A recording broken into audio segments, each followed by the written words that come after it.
Mantan politikus Partai Demokrat Angelina Sondah mengakui dirinya punya daftar nama-nama orang menjerumuskannya ke dalam penjara. Mantan anggota DPR RI itu terjeras kasus suap proyek pembangunan Wisma Atlet di Palembang. Saya punya nama-namanya, tapi bukan untuk membalas, ataupun untuk berbicara. Saya hanya ingin meyakinkan diri saya sesungguhnya semesta bekerja. Ketika saya merasa tidak berdaya, ternyata Allah, semesta, dan alamnya tidak diam, kata Angi. Angi mengatakan catatan nama-nama itu hanya untuk dirinya saja. Untuk memberikan keyakinan pada diri saya bahwa, Angi, walaupun kamu enggak punya suami, kamu ditinggal meninggal kakak kamu, dan kamu sekarang harus mengurus anak dan orang tua kamu, alam tidak akan meninggalkan kamu. Apalagi Allah, cetus Angi. Pasca bebas dari penjara, Angelina Sondah menyimpan keinginan yang belum kesampaian. Keinginan istri mendiang Aji Masaid tersebut yakni bertemu dengan SBY. Angelina Sondah menyampaikan niatnya untuk menemui Ketua Majelis Tinggi Partai Demokrat itu saat menjadi tamu di acara talk show, Rosi, yang ditayangkan di Kompas TV, Kamis, tanggal 31 Maret tahun 2022. Boleh kalau beliau berkenan, kan saya bukan siapa-siapa, kata mantan Putri Indonesia itu.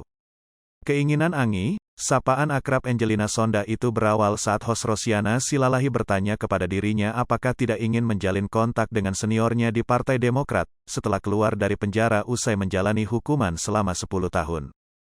Perlu, karena saya ingin berterima kasih, jawab Angi. Mantan Putri Indonesia 2001 itu kemudian ditanya lagi apakah senior di Partai Demokrat yang ingin ditemuinya adalah SBY. Angi pun mengiyakan pertanyaan tersebut. Angi lalu membeberkan alasan dirinya ingin bertemu dengan SBY. Menurut wanita yang pernah menjadi anggota DPR periode 2004 hingga tertangkap KPK pada 2012 itu, ia ingin meminta maaf sekaligus berterima kasih secara langsung kepada SBY. Saya ingin minta maaf, berterima kasih, karena saya mungkin sudah menjadi kader yang mencoreng partai, kata Angi. Dan saya ingin berterima kasih karena kejadian ini saya sudah belajar banyak, imbuhnya.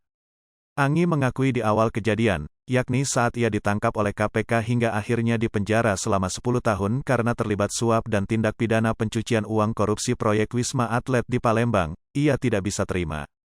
Tapi sekarang saya ikhlaskan, dan saya berdoa semoga Pak SBY sekeluarga juga sehat, katanya.